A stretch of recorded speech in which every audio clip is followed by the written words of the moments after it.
नमस्कार। घटना चक्र में आप सबका स्वागत है। आज 15 जनवरी है। आप सोच रहे होंगे 15 जनवरी तो हर साल आती है, लेकिन भारत के जनमानस में इसका एक बड़ा महत्व है। आज सेना दिवस है और सेना दिवस के इस अवसर पर, मौके पर, जबकि पूरा देश यानी देश के जवान, देश की सेना इस पर्व को, उत्सव को मना रही है, हमारी ओर से तमाम उन जवानों को जो इस देश को बड़ी शिद्दत से, अपनी कर्मठता से लगातार बचाए हुए हैं बाहर के हमलों से और अंदर के हमलों से। आज सेना दिवस के इस 1 घंटे के कार्यक्रम में हम ये जानने की कोशिश करेंगे कि हमारे लिए सेना का क्या महत्व है, सेना के सामने क्या चुनौतियां हैं और सेना खास तौर से जो परिस्थितियां आज हो गई हैं उसके अंदर किन कंस्ट्रेंट, किन दबाव के तहत काम कर रही है। और जो दर्शक हमारे सेना से संबंधित हैं या सेना के बारे में जानकारी रखते हैं या उनके मन में कोई सवाल है, हमारे बीच में जो मेहमान हैं, मैं कोशिश करूंगा वो आपकी बात का जवाब दें। आप फोन उठाएं और सीधे हमसे बात करें। हमारा फोन नंबर है 2410001 और 2410003। और हम आपके आभारी भी रहेंगे अगर कोई पुराने फौजी अफसर, बहुत वरिष्ठ लेवल पे या जूनियर लेवल पे, कोई अपना अगर छोटा सा संस्मरण अगर लिख लें और सुनाना चाहें एक याद के तौर पे, तो हमारे दर्शकों को अच्छा लगेगा। हमारे बीच में मेहमान हैं, भरत वर्मा जी हैं, संपादक हैं डिफेंस रिव्यू के। भरत वर्मा जी, आपका स्वागत है हमारे इस कार्यक्रम में। श्रीधर जी हैं, रक्षा विशेषज्ञ हैं। श्रीधर जी, आपका भी स्वागत है हमारे इस कार्यक्रम में। और प्रवीण साहनी जी हैं, रक्षा विशेषज्ञ हैं और प्रवीण साहनी जी एक किताब भी लिख रहे हैं ऑपरेशन पराक्रम पर। प्रवीण जी, आपका भी स्वागत है हमारे इस कार्यक्रम में। मैं बात श्रीधर जी आपसे शुरू करूं तो मुझे लगता है मेरा मन आप ही से बात शुरू करने का है।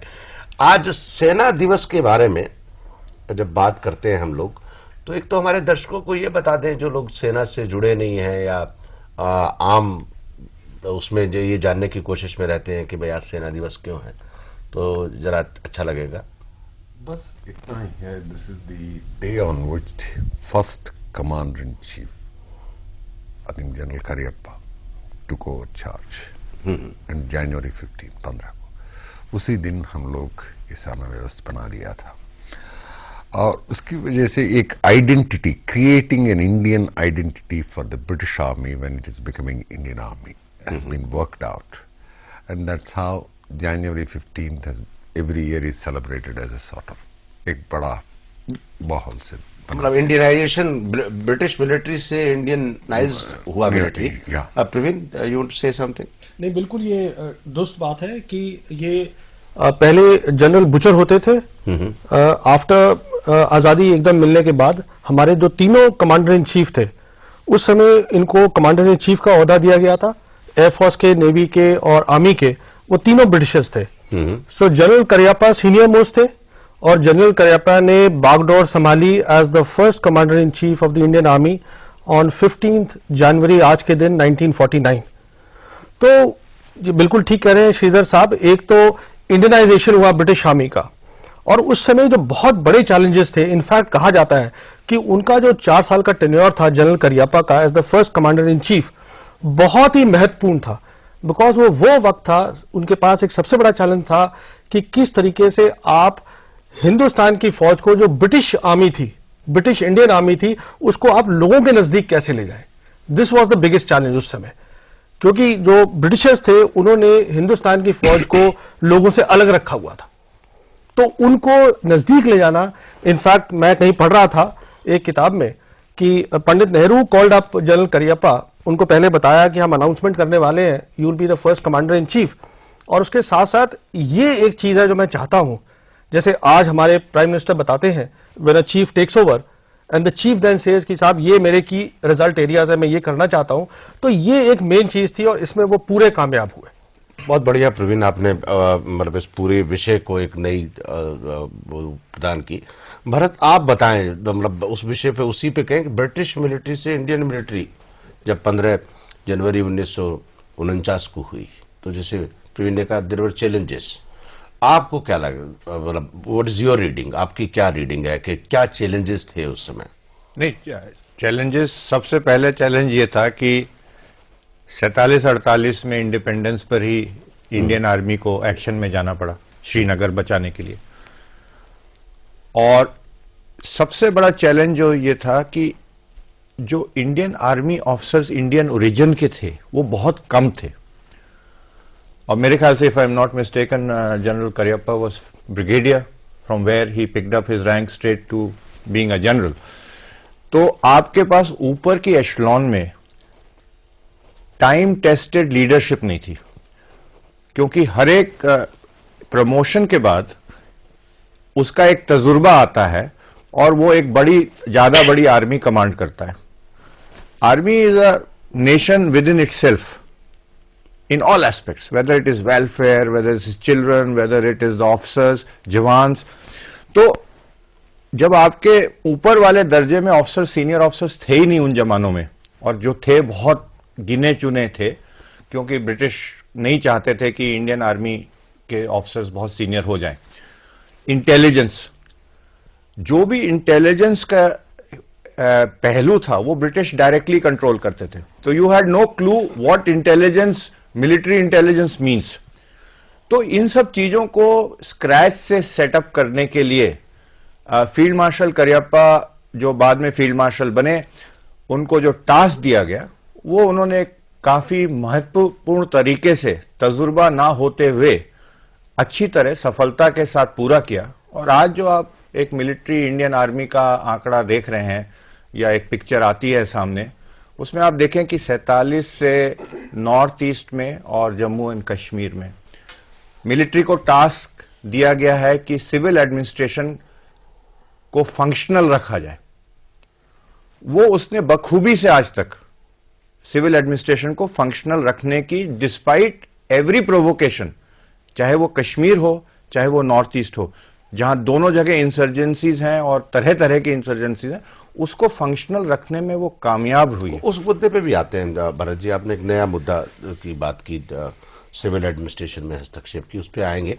लेकिन श्रीधर, आप मुझको बताएं कि आजादी के तुरंत बाद, मैं विषय को थोड़ा सा बदल रहा हूं, कि 50 साल में, 50 ईयर्स में अगर आप किसी का ग्राफ देखें, 50 साल की जवान मिलिट्री है आज हमारे पास है, उस ग्राफ में अगर हम पहले वॉर पॉइंट से लें, युद्ध जितने हुए अभी तक, 62 का हो, 71 का हो, या बांग्लादेश वार हो, या कारगिल की लड़ाई हो, ये सारे लड़ाइयों में how you rate, how you evaluate your military, ये योद्धा मिलिट्री है और मैं 50 साल की इस योद्धा मिलिट्री को ऐसे आंकता हूं, आई evaluate the military like this.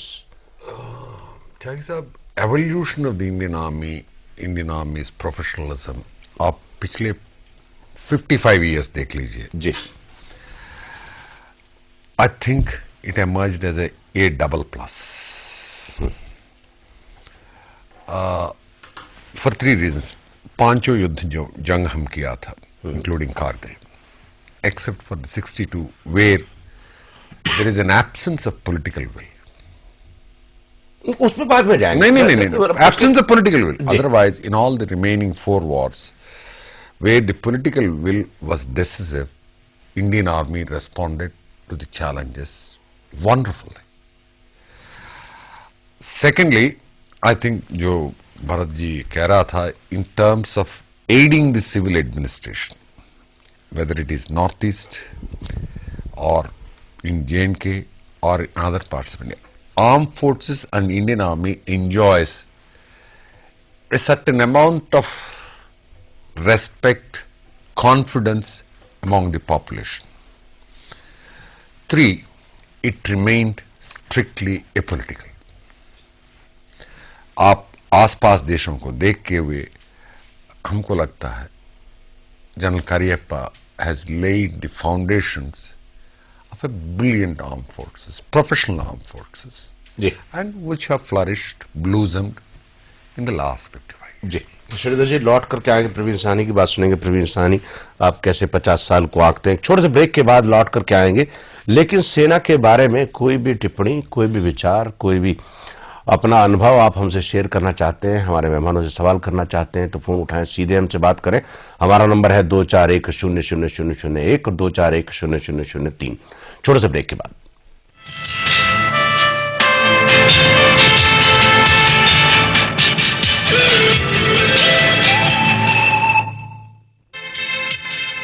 घटना चक्र के सह प्रायोजक MDH मसाले। असली मसाले से MDH तवा फ्राई भरवा मसालेदार। MDH का नया तवा फ्राई मसाला, सब्जी में भरा या ऊपर लगाया, छोड़ूंगा नहीं। MDH Tawa fry masala. Once a rag picker, now she has a book in her hands. Life was a constant struggle. Now she is confident of her future. A small step was a big effort.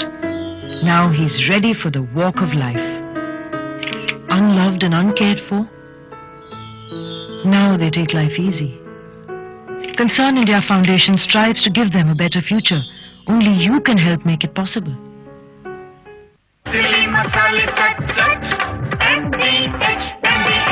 Life was a constant struggle. Now she is confident of her future. Concern India Foundation strives to give the disadvantaged a better future with your help. ऊपर से डालो सा चंकी चाट मसाला, छोले बल्ले बल्ले की बैंगन भाजा।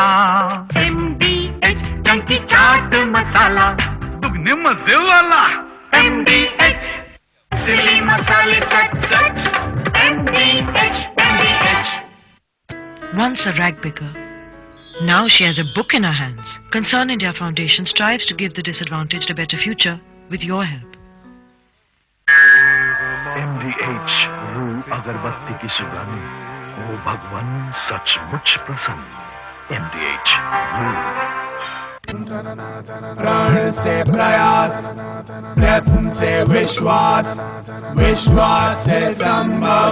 कर दिखाए लगन ऐसी ऐसी जैसे भक्ति, भक्ति से है शुद्धता, शुद्धता से शक्ति। राजधानी बेसन, शक्ति शुद्धता की।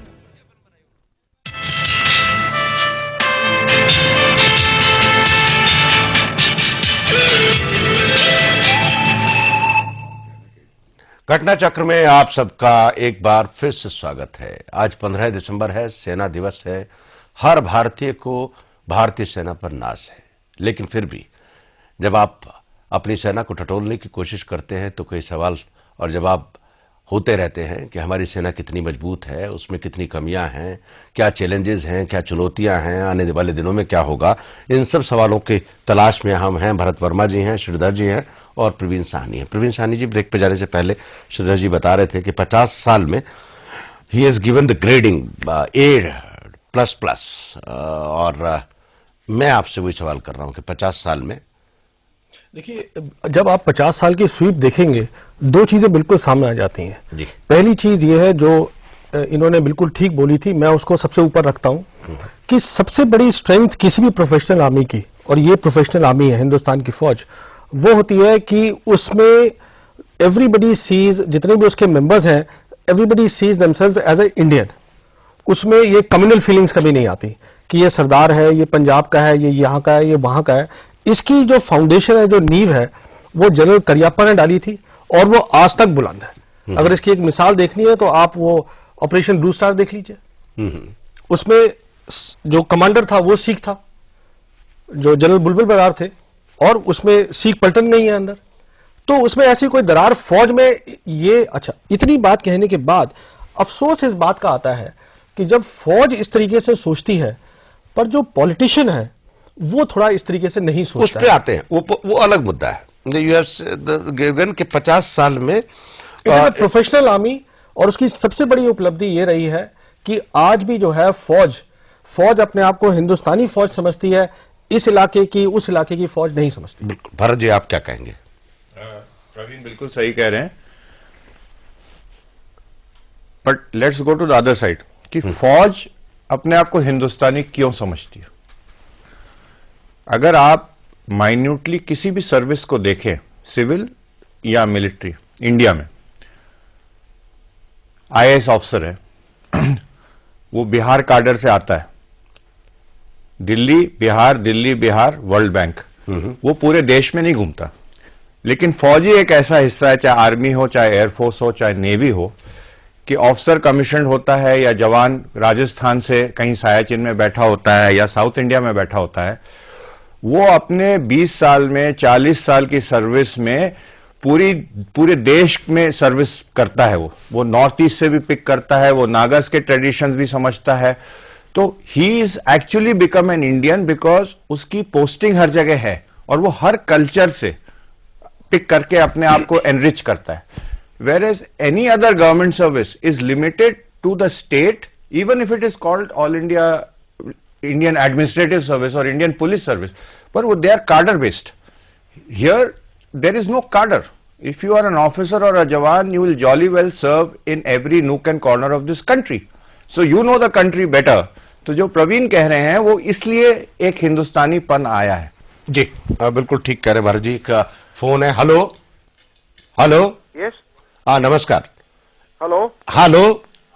हाँ नमस्कार जी, मैं मेजर दीवान बोल रहा हूँ दिल्ली से। जी मेजर साहब आपका स्वागत है जैन टीवी में। बताएं आपका मैं क्या? ये पूछना चाहता हूँ जी कि ये जो आर्मी ऑफिसर्स का इधर शॉर्टेज चल रहा है जी और वैकेंसी है जी, इसका क्या वजह है कि एक जो आजकल जो यंग जनरेशन है आर्मी में क्यों नहीं ज्वाइन करना चाहते?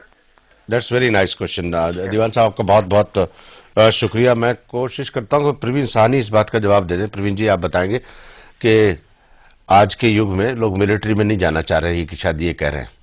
देखिए ये एक बिल्कुल सच्चाई है कि डिस्पाइट द फैक्ट कि बाहर लोगों को नौकरी नहीं मिल रही है पर फौज नहीं ज्वाइन करना चाह रहे, और जो ज्वाइन कर भी रहे हैं मैं आपको बताऊं और एक बड़ी मजेदार बात before getting on to the reasons. जैसे जो कलर सर्विस होती है, मतलब अगर एक लड़का फौज ज्वाइन करता है उसको 15 साल के बाद उसको रिटायरमेंट हो जाती है, अगर उसको लैंस नायक बना दिया गया, उसको एक प्रमोशन मिल गई तो उतनी उसको और सर्विस करनी पड़ेगी।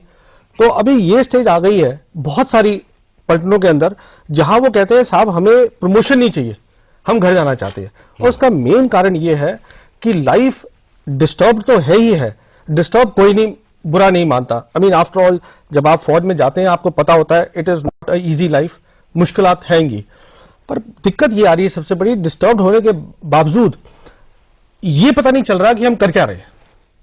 आप मेरी बात समझ रहे हैं? देखिए फौज जो है, फौज इज अ फोर्स, एक ऐसी फोर्स है जिसको पता होना चाहिए कि साहब हमारे ऑब्जेक्टिव्स क्या हैं, हम क्या करना चाह रहे हैं। आप उसको ऐसे ही एमलेसली आपने फेंका हुआ है। आज देखिए आप JNK में उसको ये नहीं पता कि दुश्मन कौन है। उसमें आता हूं, वो मुद्दा दूसरा है। आप ये कह रहे हैं फोकस्ड वे में कि there is no purpose before the youth of this country to join the military. No, first I'm saying is life is very disturbed, बहुत ज्यादा डिस्टर्बेंस है। दूसरा वो एडिक्वेटली कॉम्पेंसेट नहीं हो पाती, हाँ नहीं हो पाती, क्योंकि जो लड़का थोड़ा पढ़ा लिखा है उसको अब मल्टीनेशनल्स आ गए हैं इतने हिंदुस्तान में, उसको और अच्छे जॉब मिल जाते हैं, थोड़ा आराम का जॉब मिल जाता है, वो फौज में क्यों जाएगा, ये बात भी है। तीसरा है कि यू सी बेसिकली बात वहीं सारी आ जाती है कि किसी को एट लोअर लेवल किसी को पता नहीं चल रहा हो क्या रहा है। मैं चलिए श्रीकांत जी से, श्रीधर जी से पूछता हूँ। श्रीधर जी आप बताएं, how do you realise this situation? जो प्रवीण साहब कह रहा था वो हो सकता है, मगर मेरे जैसे लोग देखते हैं 3 डिफरेंट लेवल्स। एक लेवल पे जूनियर लेवल पे देख लिए तो जवान के level, almost the recruitment is meeting more than the requirements. At the officers level, the physical standard, the demanding standards of the armed forces cannot be met by the average young Indian. I think we are running short. 3, hunt for the officers is not going. We are, हम खाली paper advertisement, एक TV में एक advertisement देनी है। श्रीधर जी बिहार में अगर हम भर्ती करने जाते हैं तो दंगा हो जाता है। नहीं, आप नॉर्थ ईस्ट से चले जाइए, वहां से भर्ती कर लीजिए। हाँ, ऑफिसर्स कैडर्स के लिए पीपल और इन राजस्थान और the interiors. What is the hitch? Bharat आप बताएंगे what is the hitch? Why the military is not? The communication is very bad. या no, I can't agree with that. I think it is not the communication is bad. First, what has happened is कि options of jobs today is much more, which you have to accept as a basic fact of life. दूसरा यह है जो भर्ती होते हैं, और मैं प्रवीण से सहमत हूं इस चीज में, unless you make arm forces feel very special, they are not asking for 5-star culture, but you have to make, the nation has to make them feel very special to attract the youth. कौन सा youth जाएगा कश्मीर में जंग में जो 47-50 साल से चल रही है, जिसका कोई एम नहीं है, एक। दूसरा, आप उसको कॉम्पनसेट नहीं करते हैं। For example, a brigadier today is 52 years of age, और वो सायाचिन में कमांड कर रहा है, या गुरेज में कमांड कर रहा है, या कारगिल में कमांड कर रहा है। Is 52-year man fit to command a brigade at that age? He should be 41 when he's brigadier. At 52, he should be conceptualizing war, planning war, and be a lieutenant general. अब होता क्या है कि वो बाकी सिविल सर्विसेज के साथ उनका कंपटीशन हो जाता है कि अब पुलिस वालों ने भी अपने स्टार्स लगाने शुरू कर दिए हैं आर्मी की तरह अपने कार्स में, जो जरूरत नहीं है। इसका मकसद आर्मी में कुछ और था, जिसको एक स्टेटस सिंबल के तरह कॉपी किया जा रहा है। You're changing the subject. नहीं, तो what I am saying is, unless you compensate the youth with fast promotions, lateral inductions into civil services, let that military culture and discipline spread. After all, they are Indians. IS officer is an Indian, so is the soldier. Why is the soldier being treated as class 2 and he cannot laterally induct? अगर वो medical category C हो गया तो उसकी तो जिंदगी बर्बाद हो गई, और वो अपने देश के लिए फाइट कर रहा था, तो आप उसको क्या कॉम्पनसेशन दे रहे हैं? तो बहुत सारे कॉम्पनसेशन के मुद्दे हैं इसमें जी, टू मेक इट अट्रैक्टिव। जी, इसका मतलब आप टोटल तीनों लोग ये मानते हैं कि जो there has to be a revised policy on the recruitment, particularly to attract youth. एक छोटा सा मुद्दा छोड़ना चाहता हूं इस बात में, एक छोटा सा पॉइंट, वो ये है, हर दफा जब भी पे कमीशन सिट कर बैठती है, 5 पे कमीशन हुआ है, फौज के बुलाते हैं, अरे बेटे क्या चाहिए आपको, लिख के दे दो। जो उन्होंने लिख के दे दिया, आज तक मेरे ख्याल में 19-20 फर्क था जो सरकार ने माना है। फौज को पता नहीं है अपने को क्या चाहिए। फौज जो ये, this is a totally a specialised area. Let's get into the nuts and bolts of the facts. Compensation के बारे में कर रहे हैं, और the 5th pay commission and the 4th pay commission are scandals as far as the armed forces, because I dealt with it personally. Ji, and उसको readjustment करना है, then the question of various other things. You have written a book on the mechanism. छोड़ दीजिए उसको, जो लिखा है जी, controversial. दूसरी बात यह है, venues के बारे में बात कर रहा है। Other MNCs, you are competing in the market. Does not the armed forces people who are responsible for recruitment aware of it? And aware of recruitment rules? How to reach the masses? By putting an ad in Delhi? I go to my town, I don't see an ad, a hoarding there. Delhi, Bombay are the recruiting centers. आप हर गांव में एक hoarding लगा दीजिए, what an Air Force career offers or what the Army career offers. आपको आ जाएगा। जी, Praveen, you want to से? हाँ, देखिए, ये अभी हम हिस्ट्री को छोड़ के थोड़ा सा अभी उस पे आ जाते हैं, टॉपिकलिटी पे। कॉम्पेंसेशन का मतलब, देखिए मैं आपको सिर्फ एक बात बताना चाहता हूं, विषयांतर कर रहे हैं, ये बड़ा, ये इस पे तो पूरा प्रोग्राम ही करना पड़ेगा। वो आप करिएगा। देखिए, मैं आपको सिर्फ ये कहना चाह रहा हूं, एक बात, हमने ऑपरेशन पराक्रम करा, 10 महीने ऑपरेशन पराक्रम करा। ऑफिसर्स, जवानों का इतना होता नहीं है, क्योंकि जवान कभी भी उसको 14% सिर्फ फैमिलीज अलाउड है, पर ऑफिसर्स ने अपनी फैमिली छोड़ी, कहा गया कि साहब लड़ाई होने वाली है, आज हो जाएगी, कल हो जाएगी, 10 महीने कुछ नहीं हुआ। सीनियर ऑफिसर्स को नहीं पता क्या हो रहा है। मैं इस डिस्टर्बेंस की बात, मैं आपसे फिर चलते ऑपरेशन पराक्रम की बात में आर्म फोर्सेस का एक मेंबर नहीं था। श्रीधर जी, इस पर बहुत बड़ा झगड़ा हुआ था। Bharat ji, program can not have 5th पे commission and you don't have armed forces member sitting there. Bharat ji, program का ये हिस्सा खत्म हो रहा है। मैं आपसे एक सवाल जाते जाते करना चाह रहा हूं, मेरे पास 1-1.5 मिनट का टाइम है, कि इस आज के टाइम में इंडियन मिलिट्री के पास स्पेसिफिकली क्या चैलेंज है? इंडियन मिलिट्री के पास सबसे बड़ा चैलेंज ये है कि उनके पास ऑब्जेक्टिव नहीं है, और जो प्रवीण कह रहे हैं वो बिल्कुल सही है। चलिए, ऑब्जेक्टिवलेस इंडियन मिलिट्री आप ये मानते हैं?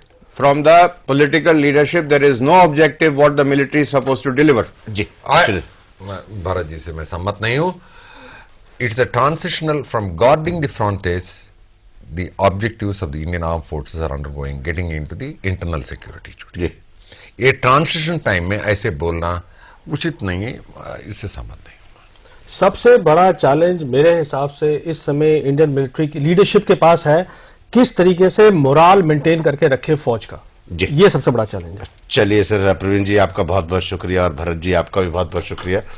हम लोग नए मेहमान हमारे साथ आने वाले हैं जो कि और विस्तार से चर्चा करेंगे मिलिट्री की चुनौतियों पर। एक छोटे से ब्रेक के बाद लौट करके आएंगे, लेकिन अगर आपके जहन में कोई सवाल है तो आप फोन कर सकते हैं। हमारा फोन नंबर है 241001 241003। छोटे से ब्रेक के बाद।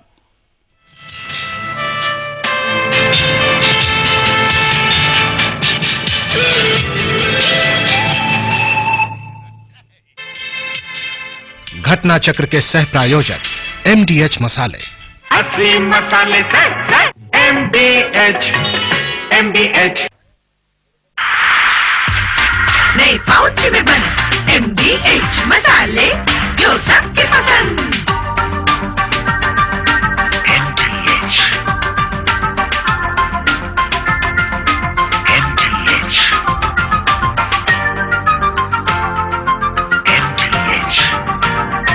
दाम वाजबी, क्वालिटी वही, एकदम सही। असली मसाले सच MDH। हल्दी मिर्च धनिया पाउच में। जब विंटर्स में ड्राई स्किन करे परेशान, तब अयूर हर्बल कोल्ड क्रीम एक संपूर्ण समाधान।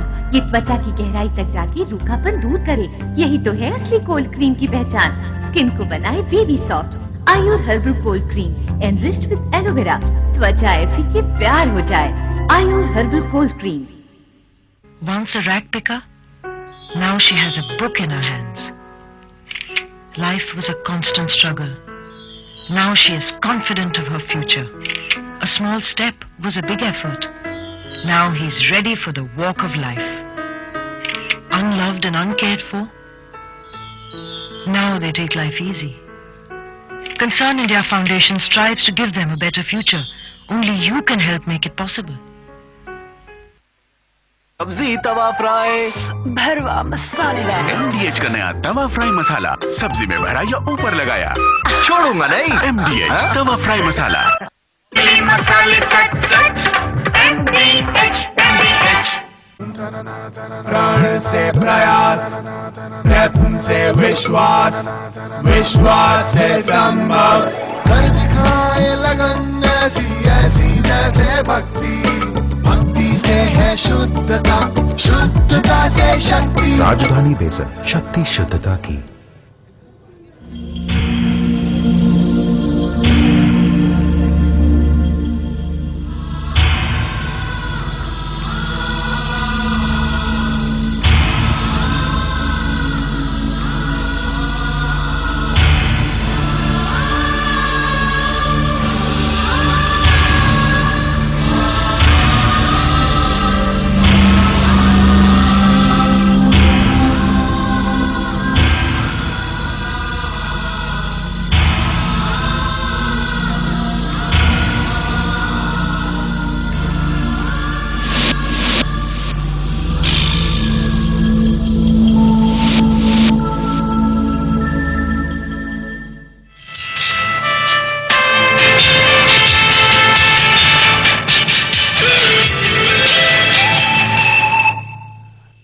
घटना चक्र में आप सबका एक बार फिर से स्वागत है। आज सेना दिवस है। सेना दिवस के उपलक्ष्य में कार्यक्रम किया जा रहा है कि भारतीय सेना के सामने क्या चुनौतियां हैं।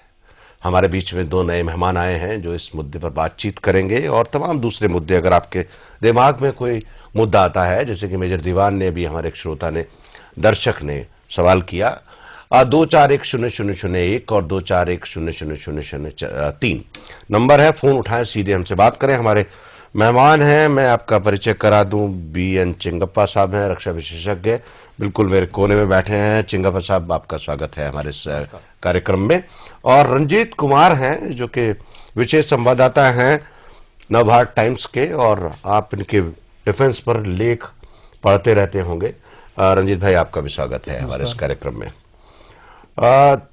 चिंगप्पा जी, हम ब्रेक पे जाने से पहले बात कर रहे थे कि आज चैलेंज क्या है, उस पे आते हैं।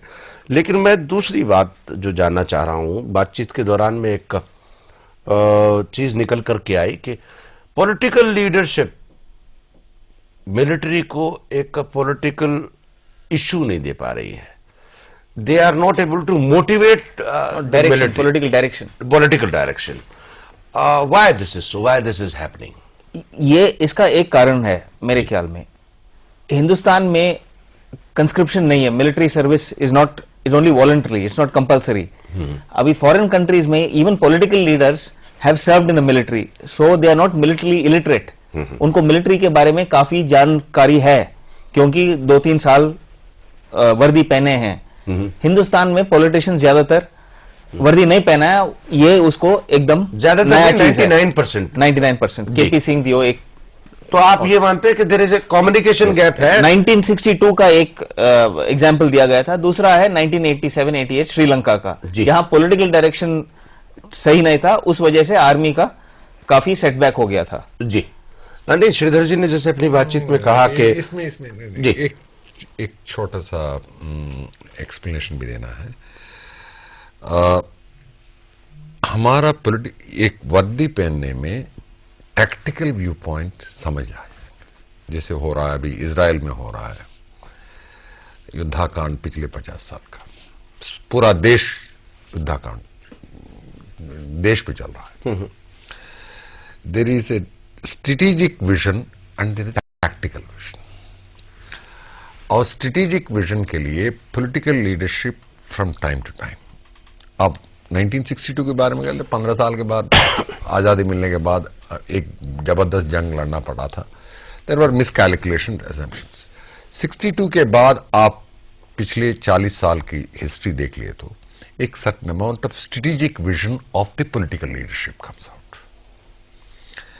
हम जंग कैसे करेंगे बात नहीं करता है prime minister, just I want this to be achieved. अच्छा, ये ऑपरेशन पराक्रमण के बारे में बार बार मुद्दा उठ रहा है। ऑपरेशन पराक्रमण has been used for first time, Indian army arm forces have been used for coercive diplomacy.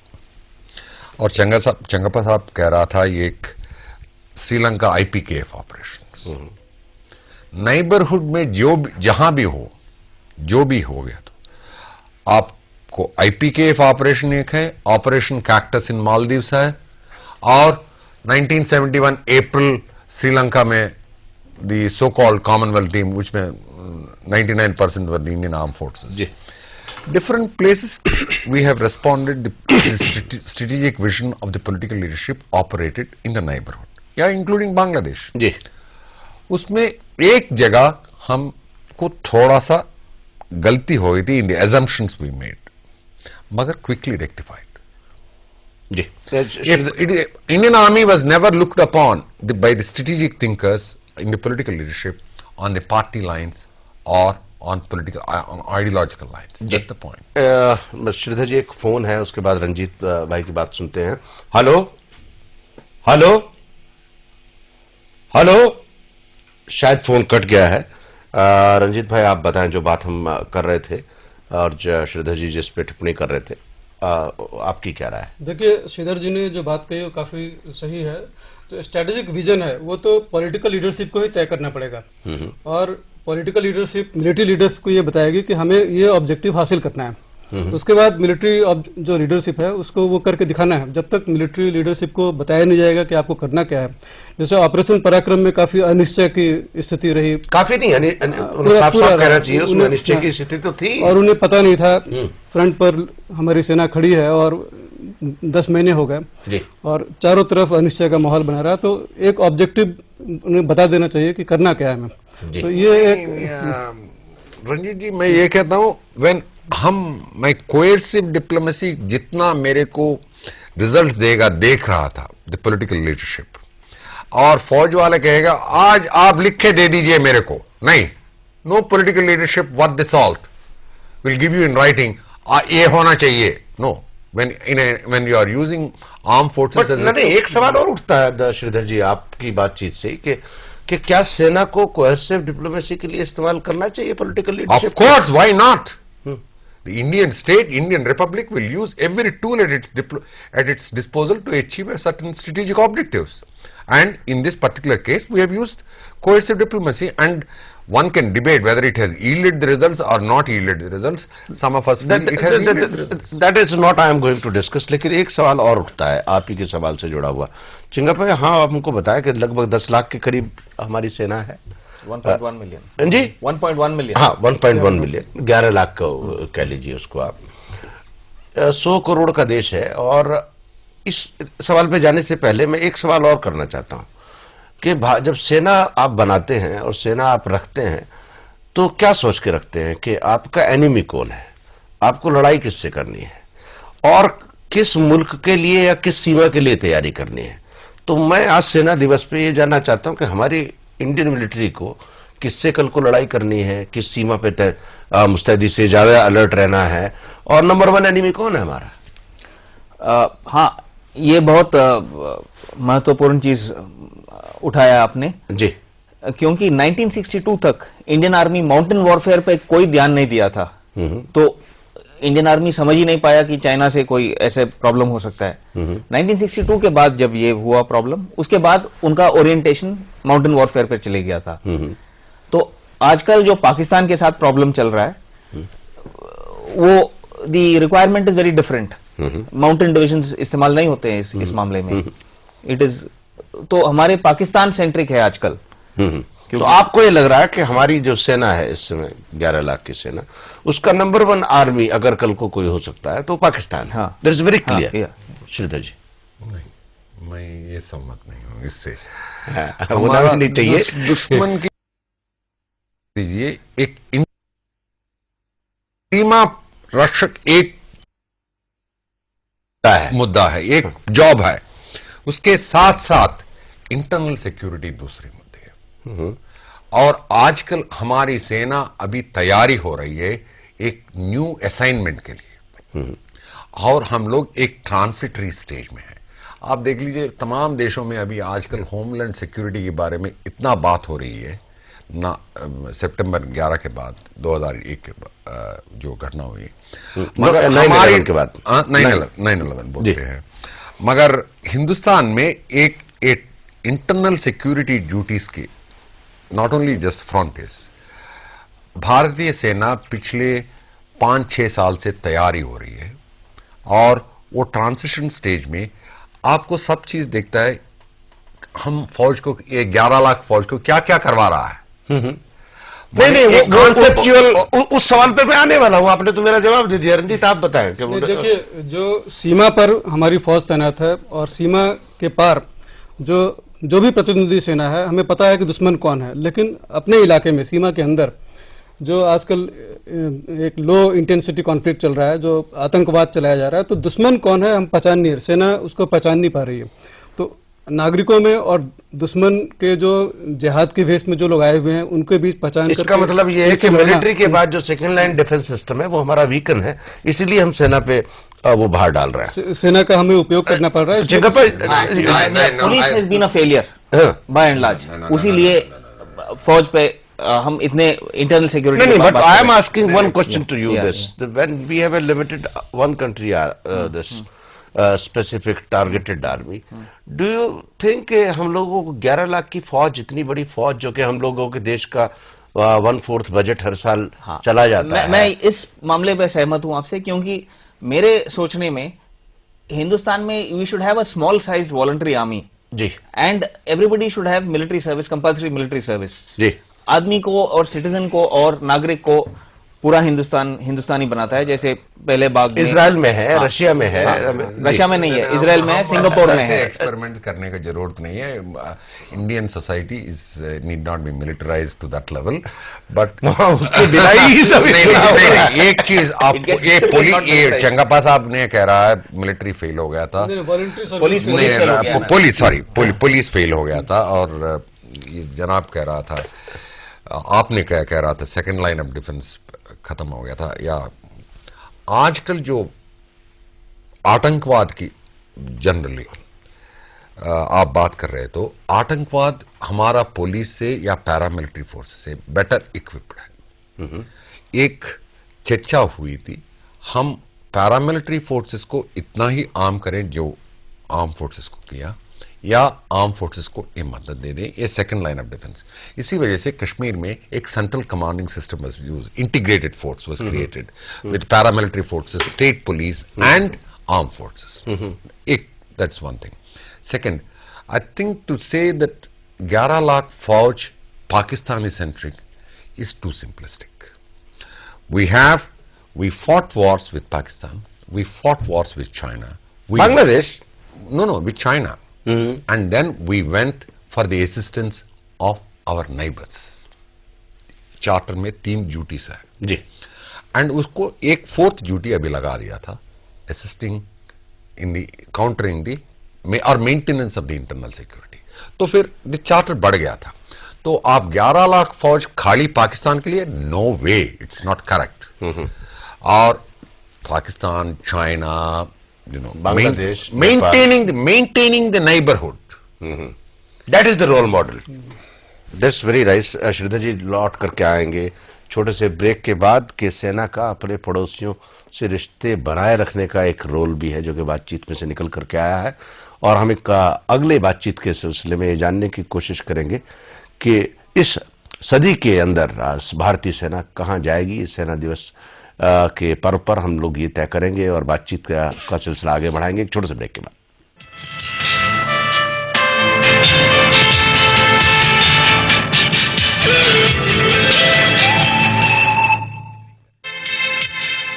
घटना चक्र के सह प्रायोजक MDH मसाले, असली मसाले से MDH MDH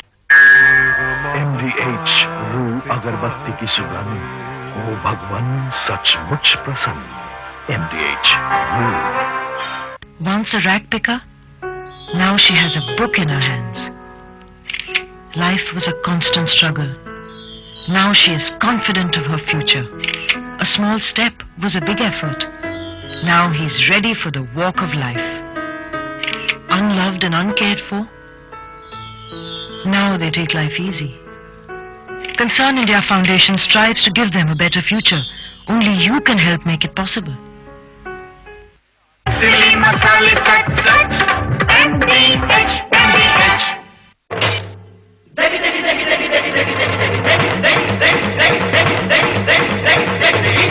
तड़के वाली हरी हरी मिर्च है, लाल लाल लज्जत से भरी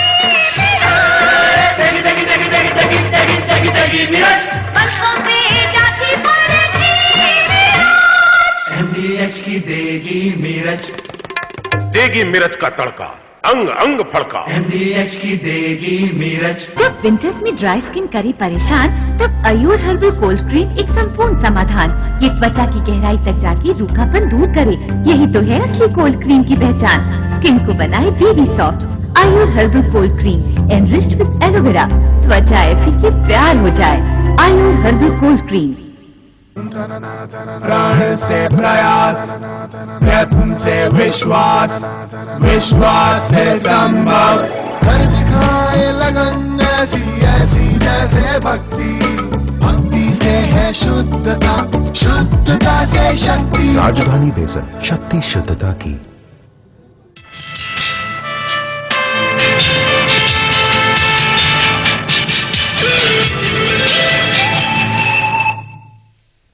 घटना चक्र में आप सबका एक बार फिर से स्वागत है। आज सेना दिवस है। सेना दिवस के उपलक्ष्य में हम लोग ये चर्चा कर रहे हैं कि सेना के सामने क्या चुनौतियां हैं। अगर आपके जहन में कोई सवाल है, फोन उठाएं और सीधे हमसे बात करें। हमारा नंबर है 24100001, 241003। बातचीत में शामिल हैं रंजीत कुमार, BN चिंगप्पा और श्रीधर जी। श्रीधर जी ने एक नया शब्द निकाला है जो कि शायद सेना वाले भी सुनेंगे तो उनको भी पता चलेगा कि उनका रोल मॉडल ही बदल गया। रंजीत जी, कि पड़ोसियों से संबंध बनाए रखना, यानी कि military rather to fight now have a diplomatic role model. कूटनीतिज्ञ का रोल हो गया है, बंदूक के साथ कंधे पे रख के अब कूटनीति की जाएगी। डू यू थिंक कि इस सदी में ये रोल मॉडल बढ़ेगा या घटेगा? देखिए, ये रोल मॉडल तो अंतर्राष्ट्रीय स्तर पर चल रहा है, अमेरिका भी चल रहा है। अमेरिका भी जैसे इराक को अपनी ताकत के बल पर इराक को डरा रहा है कि तुम बात मान जाओ, उत्तर कोरिया को डरा रहा है। तो हमारे यहाँ भी वो इस तरह का प्रयोग किया गया और जो कोअर्सिव डिप्लोमेसी की बात श्रीधर साहब ने की, जो दबावी राजनीति जिसको हम दबावी कूटनीति, दबावी कूटनीति जिसको हम कहते हैं, तो इस पर पाकिस्तान के संदर्भ में इसे लागू किया गया और काफी हद तक हम कह सकते हैं कि सफल हुआ, हालांकि काफी विवाद का विषय है। और अंतर्राष्ट्रीय समुदाय का ध्यान, भारत ने जो सैनिक दबाव पाकिस्तान पर बनाया तो उससे अंतर्राष्ट्रीय दबाव पाकिस्तान पर बना जी कि आप घुसपैठ बंद करें, जिसके लिए पाकिस्तान ने वादा किया अंतर्राष्ट्रीय समुदाय से कि जी हम घुसपैठ बंद करेंगे, लेकिन उन्होंने इस वादा को पूरा नहीं किया, वो अलग चीज है, लेकिन उन्हें शुरू में कहना तो पड़ा कि हम बंद करेंगे जी। तो सेना का उपयोग इस तरह किया गया। ये आपको लग रहा है कि ये रोल मॉडल चलेगा जब चिंगप्पा? हाँ, अमेरिकन मिलिट्री में भी उनका डिप्लोमेटिक रोल काफी बढ़ गया है। तो military is a very important concept, I mean component of diplomacy. और अभी चाइना के साथ, चीन के साथ जो हो रहा है, हिंदुस्तानी फौज बहुत मिलिट्री डिप्लोमेसी में इंडल्ज कर रहा है, क्योंकि finally military is the cutting edge. So therefore the military has to be given a very primary role, or it's not primary role, it's to be given its relevant role in diplomacy. And in the Indian context it's very relevant, I suppose. मैं एक बात और जानना चाहता हूँ श्रीधर जी, मुझे ये बताएं कि जिस तरह से आज हम लोग 11 लाख आदमियों की बात कर रहे हैं, लेकिन आदमी तो अब गौण है आज के युग में। गौण मीन्स उसको मटेरियल तो मैं नहीं कहूंगा, क्योंकि सारी चीजें आदमी चलाता है। मैं जो सवाल करने जा रहा हूं कि इस मशीनी युग में जहां सारी चीजें ऑटोमेटेड है, कंप्यूटर ऑपरेटेड है एंड हाई टेक है, everything now the military means the high tech, everything is mechanical, computerised. Do you think this military, Indian military, is having a shock of absorbing capacity if anything happens tomorrow?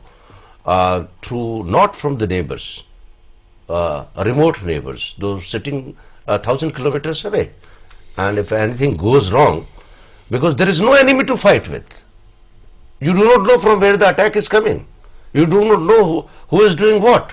If that thing happens, what is the role model you see for the Indian military?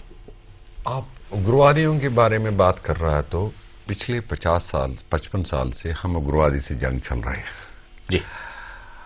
और उग्रवादियों के साथ नहीं, मैं उग्रवादी की बात नहीं कर रहा हूं, उग्रवादी को तो जान रहे हैं, उग्रवादी तो देश में आके हमला करता है, उसकी एजेंसीज पता चल जाती है। आप मैं बात कर रहा हूं, इंटरकॉन्टिनेंटल मिसाइल हिंदुस्तान के ऊपर चला है तो इसका तो कोई जवाब नहीं है। नहीं, जवाब की बात नहीं है। मैं ख्याल में संसिद्धता हो रहा ही है जी इसके बारे में। आने वाली बजट में लोग कह रहा है 2000 करोड़ या 5000 crore, different amounts are being quoted, और Indian scientific community have been asked specifically, उससे कहा गया आप एंटी मिसाइल सिस्टम को डिजाइन कर लो। ओके, तो आपने मिसाइल अटैक के बारे में बात कर रहा है तो मैं मिसाइल अटैक की बात कर रहा हूं, role model of the military को तैयारी हो रही है। मगर दूसरी चीज आपको ये रोल मॉडल में एक चीज आप 1953 से लेके 53, 71, देन कैक्टस और आईपीके, इन सब चीजों में एक काम करने के बाद हिंदुस्तानी फौज तुरंत वापस आ गया, जैसे ब्रिटिश ने किया था 19th century 20th century. We didn't convert any colonies, or we asked something in return, like the Americans did after the Kuwait war. हमको $20 billion दे दीजिए, हमारा खर्चा इतना हुआ, वापस दे दो। नहीं, we didn't do. We went, did the job, came back. तो ऐसे सेना आपको दुनिया में हिंदुस्तान के अलावा कहीं नहीं मिलती। अच्छा, तीसरी मुद्दा ये भी आती है, आप 1964 में self reliance as a part of your doctrine, the philosophy of the Indian arm forces, हर चीज अपने आप इंडिजिनस प्रोडक्शन होना चाहिए। आप इसका श्रीधर जी, हम लोग 65,000 करोड़ रुपए का बजट हम लोग रखते हैं, हम लोग कहाँ इंडिजिनस की बात कर रहे हैं? हम लोग रिपेयर तक तो कर नहीं पाते, स्पेयर पार्ट्स है नहीं। आई am not demoralising anybody, but किसकी बात नहीं, कि कौन सी इक्विपमेंट के बारे में आप कह रहे हैं? मेरे को आपने मन से बोल रहा है। श्रीधर जी, हमारे MiG-21 aircraft has to go to Russia for upgradation. जी, For upgradation, our submarine cannot be refitted in India. जी चलिए उस मुद्दे पे भी नहीं जाने, लेकिन जो श्रीधर जी ने कहा कि we are preparing for that unknown enemy and Indian army is competent enough to combat that attack. नहीं, ये श्रीधर जी ने जो कहा हम तैयारी कर रहे हैं, इसमें कोई दो राय नहीं है। हाँ। लेकिन देखिए, अमेरिका भी आज तक आश्वस्त नहीं हो सका है कि किसी मिसाइली हमले से वह स्वयं को बचा सके। उसके लिए भी उसने एक missile defence plan, national missile defence की बात, एनएमडी की बात की है, और वो भी 100% आश्वस्त नहीं है, 100% उसको नहीं लगता। तो एक स्पेस बेस्ड, सैटेलाइट बेस्ड एक सिस्टम लगाने जा रहा है और उसमें कई देशों को शामिल कर रहा है, और आज अमेरिका और भारत की उस पर बातचीत भी हो रही है। That is a business proposition, Ranjeet ji, वो तो अलग ही खेल है। What you are referring to, Tyagi Sahab, about missile defense or missile attack or whatever, that is well beyond the brief of the Indian Army. It's to do with the defense scientific community. Okay, चलिए हम लोग बातचीत के अंतिम दौर में आते हैं। आज का जो सर्कमस्टेंसेस हैं, हमारी economic conditions, political conditions and geopolitical conditions, particularly तीनों कंडीशंस में आपको लग रहा है कि Indian military which political people are looking for to have as a reformed social worker और द विजिल सोशल वर्कर, जो कि श्रीधर जी की बात से निकल के आया, मैं उसको आंतरिक आतंकवाद या आंतरिक सुरक्षा का नाम भी दे सकता हूं, लेकिन मुझे लगता है कि पॉलिटिकल लीडरशिप जो आने वाले दिनों में काम करने वाली है, वो सेना को एक रिफॉर्म्ड विजिल सोशल वर्कर का रोल देने वाली है। The issue is this: the Indian Army basically changes the socio-economic fabric of the country. When the ex-serviceman goes back after 15-20 years of color service, he then changes the Mohol or the environment in his own village. People listen to him because he's knowledgeable. He's had all India service liability, and therefore the Indian Army directly and indirectly enriches Indian society. So, despite the Indian political leadership, no, but I am talking about the role model of the changing, because there is going to be no major war, no major military activity. So within what they call operations other than war. हाँ, मेरे को लगता है एक काफी changing socio-economic system has brought a revolution in the attitude of the armed forces in terms of social fabric. और ये आगे बढ़ते बढ़ते हुए एक टेक्नोलॉजिकल रेवोल्यूशन आ गया था, and now the armed forces know how the society functions. They are exposed. Earlier they were insulated. Now they are exposed. So there can be a change of values. We have to watch it. Army को सामाजिक बदलाव के रूप में भी उपयोग किया जाने लगा है। इसका एक उदाहरण है कश्मीर में ऑपरेशन सद्भावना, जिसमें आर्मी अपने हथियारों से काम नहीं ले रही है, वो अपने दिमाग से काम ले रही है। वो गांव-गांव में जाकर के शिक्षा दे रही है, स्कूल चला रही है, बच्चों को कंप्यूटर पढ़ा रही है आर्मी, और इस तरह लोगों का दिल जीता जा रहा है। तो लोगों को अपने साथ अपने रोल मॉडल बदल रहा है सेना का। एक भूमिका उनकी इस रूप में भी आ रही है सामने। जी, धन्यवाद रंजीत जी आपका, और श्रीधर जी आपका भी बहुत बहुत शुक्रिया। चिंगप्पा जी आप भी बहुत बहुत शुक्रिया। सेना दिवस के इस अवसर पर बिना किसी टिप्पणी के और बिना किसी विवेचना के मैं एक बार जैन टीवी की ओर से, अपने मेहमानों की ओर से, अपने साथियों की ओर से दोबारा उस जवान को सलाम करता हूं जो हमारी रक्षा में जुड़ा हुआ है और देश के लिए नतमस्तक है। हम कल फिर मिलेंगे नए विषय के साथ, नए मेहमानों के साथ। तब तक के लिए धन्यवाद, नमस्कार, खुदा।